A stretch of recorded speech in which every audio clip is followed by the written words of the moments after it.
دل کا اجالا شان رمضان ہے سارے مہینوں سے، ہے سارے مہینوں سے نرالا شان رمضان۔ جی جناب، آپ کا خیر مقدم ہے۔ الحمدللہ آج ہم نے 13واں روزہ اختیار کیا۔ اللہ کا بے پایاں احسان ہے کہ اس نے یہ مہینہ ہمیں صحت، سلامتی، عافیت اور ایمان کے ساتھ عطا فرمایا ہے، اور اس سیگمنٹ پہ ہم آپ کے مسائل اور ان کا حل لے کر حاضر ہوتے ہیں۔ آپ کے سوالات لائیو لیے جاتے ہیں اور قبلہ مفتی محمد اکمل مدنی صاحب آپ کے سوالات کے جوابات عنایت فرماتے ہیں۔ آپ کی کالز بھی لیں گے، لیکن ان باکس میرے پاس ایک سوال ہے مفتی، وہ یہ کہ ایک صاحب نے سوال کیا ہے کہ میں امریکہ میں رہتا ہوں اور گھنٹوں کے 14 گھنٹے کا تقریباً کوئی فرق ہے، تو ایسا ہوتا ہے کہ جب ہم یہاں سے جاتے ہیں تو ہمیں تو سیم تاریخ ملتی ہے، لیکن جب وہاں سے آتے ہیں تو ہمیں اگلے دن کا گیپ ملتا ہے۔ تو ایسی صورت میں روزہ جو ہے وہ جو رہ جاتا ہے تو اس کو کس طرح مطلب اس کو ایڈجسٹ کیا جائے، کچھ فرمائیے گا اس حوالے سے کیا روشنی ہے؟ دیکھیں، بسم اللہ الرحمن الرحیم، روزے جو ہیں وہ 29 ہوتے ہیں یا 30 ہوتے ہیں۔ جی، اگر فرض کر لیں کہ وہ یہاں آتے ہیں اور ایک دن کا آگے کا روزہ ملتا ہے یا کم ہوتا ہے، بہرحال لیکن 29 پورے مل جاتے ہیں تو کوئی مطالبہ نہیں ہے، اچھا، چاہے وہ بدل جائیں۔ لیکن اگر 28 بنتے ہوں تو پھر ان کو ایک بعد میں قضا کرنی ہوگی۔ اسی طرح اگر فرض کر لیں 30 پورے ہوتے ہیں لیکن وہاں کے ڈیفرنس کی وجہ سے 31واں بن رہا ہوتا ہے، جی، تو پھر ان کو اس دن جو ہے مثل روزہ دار رہنا ہوگا۔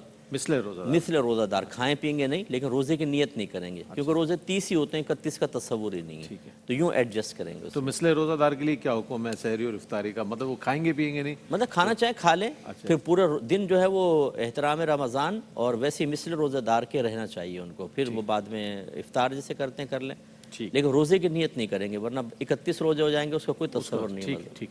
اچھا جناب، آپ کی کالز کو شامل کرتے ہیں آپ کے سوالات کے ساتھ۔ السلام علیکم۔ وعلیکم السلام۔ جی فرمائیے گا۔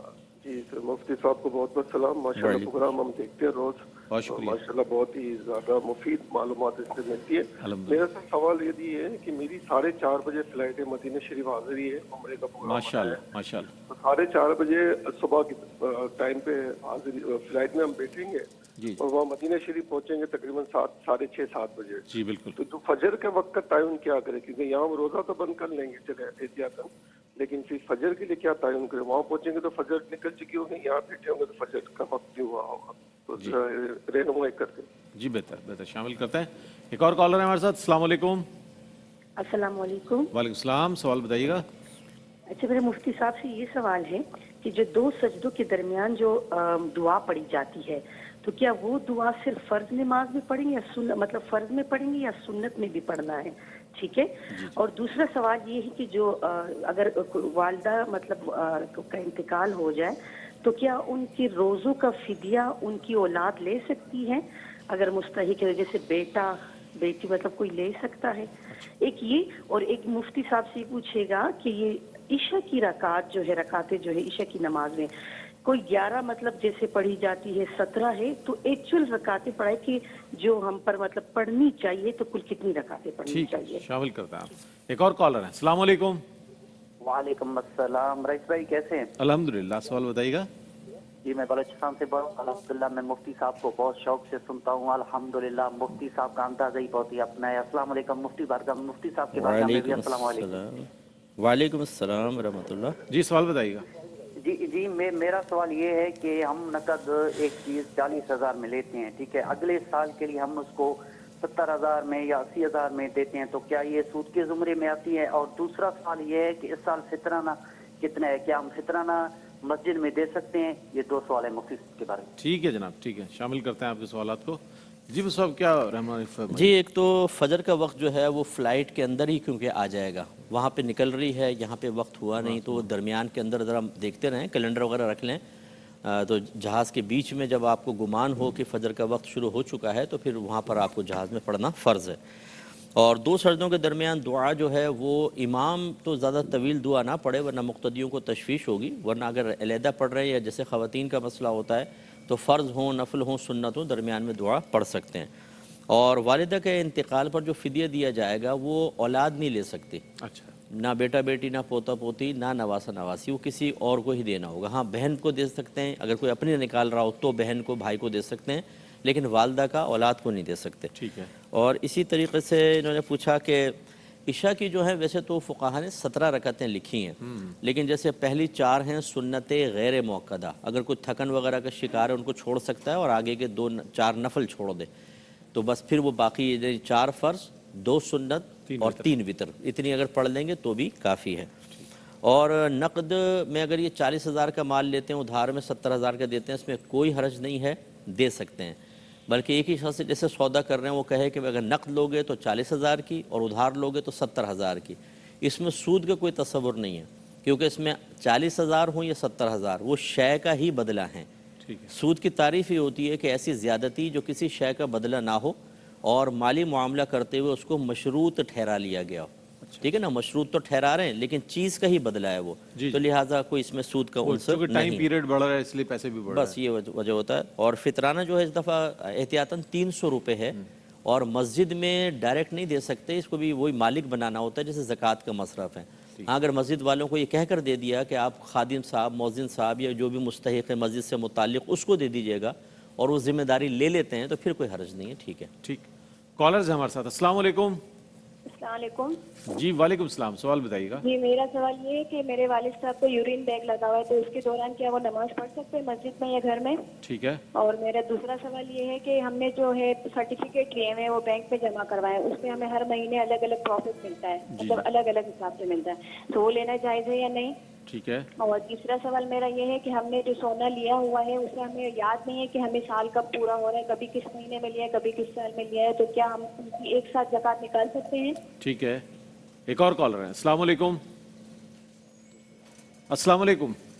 وعلیکم السلام جی جناب۔ سر میں نے یہ پوچھنا تھا، میری بیوی روزے نہیں رکھ سکتی تو اس کا فدیہ میں اپنی بیٹی کو دے سکتا ہوں؟ اچھا ٹھیک ہے جناب، شامل کرتے ہیں ہمارا۔ جی مفتی صاحب جوابات کیا نے؟ جی مسئلہ یہ ہے کہ یورین بیگ لگا ہو تو نماز تو بہرحال پڑھنی ہے، لیکن ہم یہ مشورہ دیتے ہیں کہ جماعت کو ترک کر دیں، مسجد میں نہ جائیں، کیونکہ مسجد میں گندگی کو لے جانا یہ منع ہوتا ہے، لیکن جمعہ چونکہ جماعت کے ساتھ ہی ہو سکتا ہے، وہ گھر پہ نہیں ہو سکتا، تو اس کے لیے آپ وہ جا سکتے ہیں، لیکن اس میں بھی ہمارا مشورہ ہوتا ہے کہ فرض پڑھ لیں اور باقی نماز اپنے گھر پر آ کر پڑھیں، کیونکہ وہ تو چلے مجبوری ہے۔ اور سرٹیفکیٹ جو سیونگ سرٹیفکیٹس وغیرہ ہوتے ہیں اس میں کوئی تجارتی معاہدہ نہیں ہوتا اصل میں، یہ تو ایک سرٹیفکیٹ ایک سند ہے کہ آپ کا پیسہ وہاں پر رکھا ہوا ہے، بس اس کے علاوہ اور کچھ بھی نہیں ہے، اور وہ جو آپ نے رکھا ہے اس کی شرعی حیثیت قرض کی ہے، اور قرض کے اوپر نفع لینا سود ہوتا ہے، لہٰذا یہ شرعاً جائز نہیں ہوگا۔ اور اگر سونا مختلف اوقات میں لیا تو یہ بس ذہن میں رکھیں کہ جب زکوٰۃ کا سال شروع ہو جاتا ہے اور سونا وغیرہ ہے جیسے، تو درمیان میں جتنا آتا رہے گا اس پہلے والے پہ سال گزرنا ان پر بھی سال گزرنا کہلائے گا، حتیٰ کہ اگر سال تمام ہونے سے ایک دن پہلے سونا آیا اسے بھی اس کل کے ساتھ ملا کر ایک دن بعد اس ٹوٹل پر زکوٰۃ بنے گی۔ اور یہ کہتے ہیں زوجہ روزہ نہیں رکھ سکتی، فدیہ بیٹی کو دے سکتے ہیں کہ نہیں، ابھی آپ کو بتایا کہ بیٹی کو نہیں دے سکتے، لیکن یہ ضرور دیکھ لیں کہ زوجہ کیوں نہیں روزہ رکھ سکتی، وہ ویلڈ ریزن ہونی چاہیے، اور دوسرا اگر آگے صحت کی امید ہے کہ بعد میں وہ رکھ لیں گے تو یہ فدیہ کافی نہیں ہوگا، پھر اس صحت کا انتظار کریں، صحت مند ہو جائے تو قضا روزے رکھنے ہوں گے۔ ٹھیک ہے جناب۔ کالر ہمارے ساتھ۔ السلام علیکم۔ وعلیکم السلام۔ جی جناب۔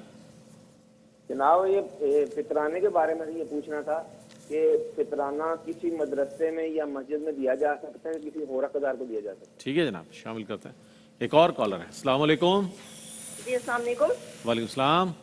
جی مجھے مفتی صاحب سے سوال کرنا تھا کہ میرے ایک رشتہ دار ہیں، ان کی بیٹی ہے، ان کو زکوٰۃ دے سکتے ہیں؟ ان کے شوہر کام نہیں کرتے، مطلب کرتے ہیں لیکن کم کرتے ہیں، اور ان کے پاس اتنا مال وال بھی نہیں، سونا وغیرہ، ٹھیک ہے، کیا ان کو زکوٰۃ دے سکتے ہیں؟ شامل کرتے ہیں آپ کے سوال کو۔ السلام علیکم۔ ایک اور کالر ہیں۔ وعلیکم السلام۔ مفتی صاحب ایک سوال تھا کہ تراویح کا چندہ محلے سے جبرن لینا کیسا ہے؟ کوئی 100 دینا چاہتا تو بولتے نہیں 5 ہی 100 لیں گے۔ اچھا یہ اچھا ہے۔ ایک اور کالر ہے ہمارے ساتھ۔ السلام علیکم۔ السلام علیکم۔ اچھا کال ڈراپ ہو گئی۔ جی وہ سر۔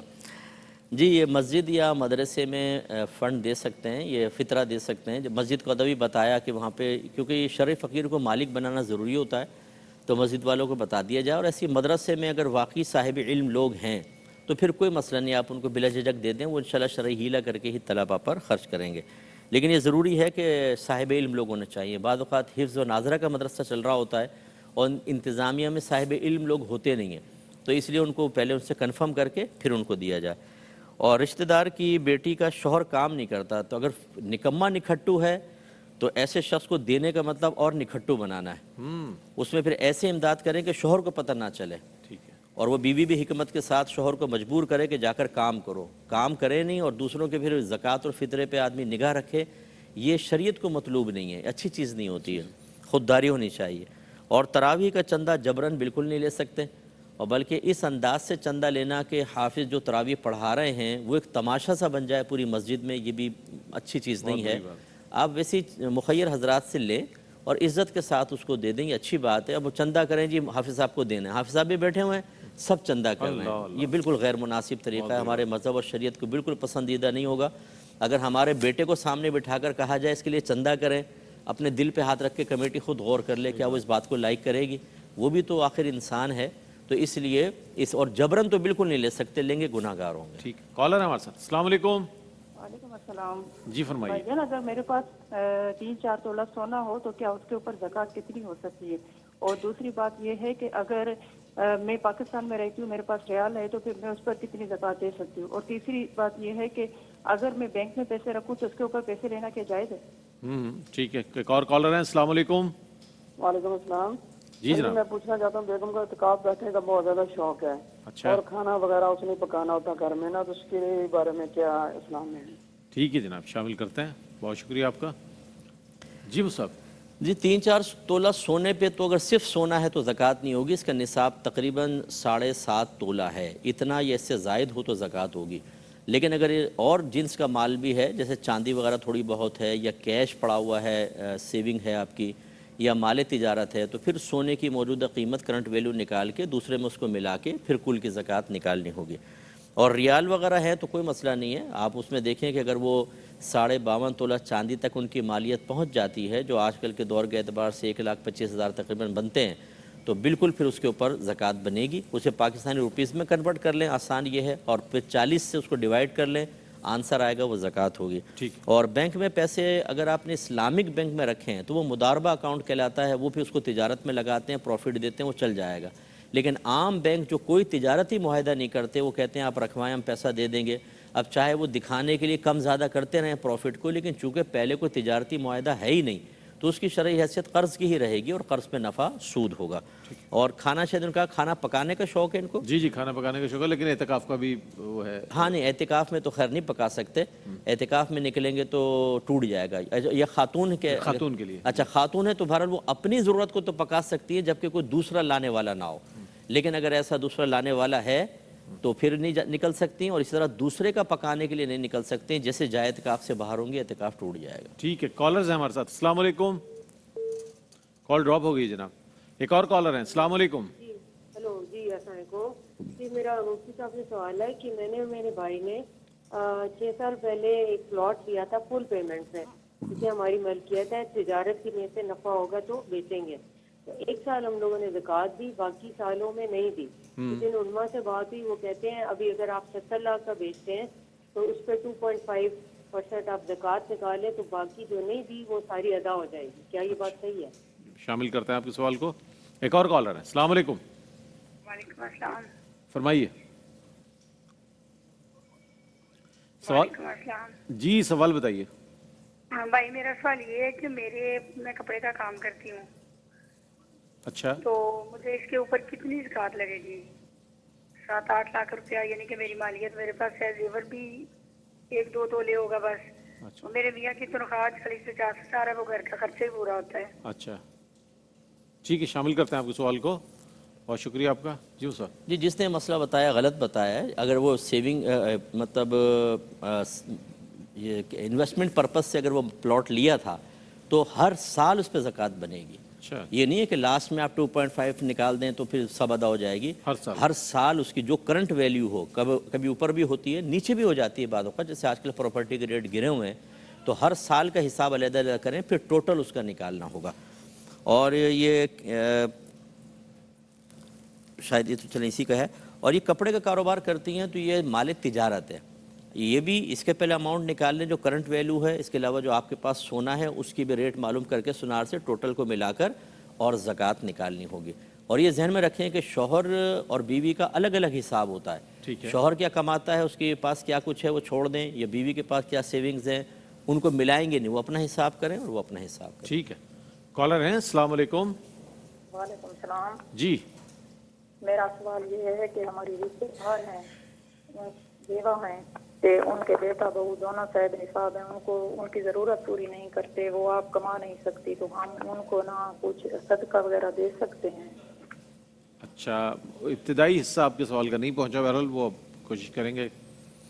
اچھا، بیوہ خاتون ہے، ٹھیک ہے، بچے مدد نہیں کرتے، انہیں ہم زکوٰۃ وغیرہ دے سکتے ہیں نہیں دے سکتے، یہ سوال تھا. جی وہی ہے کہ شرعی فقیرہ ہیں وہ، مطلب ان کے پاس کوئی مال وغیرہ نہیں ہے، تو پہلے تو بچوں کو غیرت دلوانی چاہیے کہ ماں ان کی ذمہ داری ہے، نہ کہ دوسرے ان کے بارے میں سوچیں کہ ہم ان کو زکوٰۃ وغیرہ دیں. تو ان کے بیٹوں کو شعور بیدار کریں، احساس دلائیں، اور اگر وہ بالکل حیا سے خالی ہو چکے ہیں تو بہرحال مدد کر سکتے ہیں. ٹھیک ہے جناب. اب مزید کالرز تو میرے خیال نہیں ہے اب، اور ہم اجازت لیں گے آپ سے. بہرحال اس حوالے سے آج جو موضوع رہا اس کا خیال رکھیے گا. حقوق العباد میں ہم پر بہت سی ذمہ داریاں ہیں، جہاں ہم حقوق کی بات کرتے ہیں وہاں فرائض بھی ہیں، اور اپنے لیے یہ ضرور کوشش کریں کہ اپنا محاسبہ کریں، اور کوشش کریں کہ ابتدا سے لے کر اب تک جس کے ساتھ آپ نے زیادتی کی ہے، کوئی زبانی، کلامی یا عہد شکنی کی ہے، یا اور کسی طور پر دل دکھایا ہے، عزت نفس کو پامال کیا ہے، یا کسی کے ساتھ ظلم کیا ہے، کسی کا حق مار لیا ہے، اس کے حوالے سے اللہ نے جتنی زندگی دی اس میں رہتے ہوئے معافی تلافی کر لیں، اس کا ازالہ کر لیں، ورنہ اس کا آخرت میں بہت بڑا وبال ہے. اسی پیغام کے ساتھ اپنے میزبان محمد رئیس احمد کو اجازت دیجیے. انشاءاللہ کل آپ سے رحمت سار میں ایک بار پھر ملیں گے. تب تک کے لیے اللہ حافظ.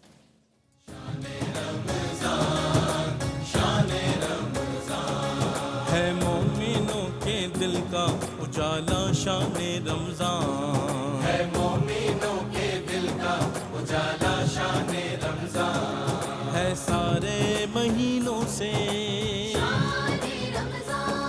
ہے سارے مہینوں سے نرالا شان رمضان.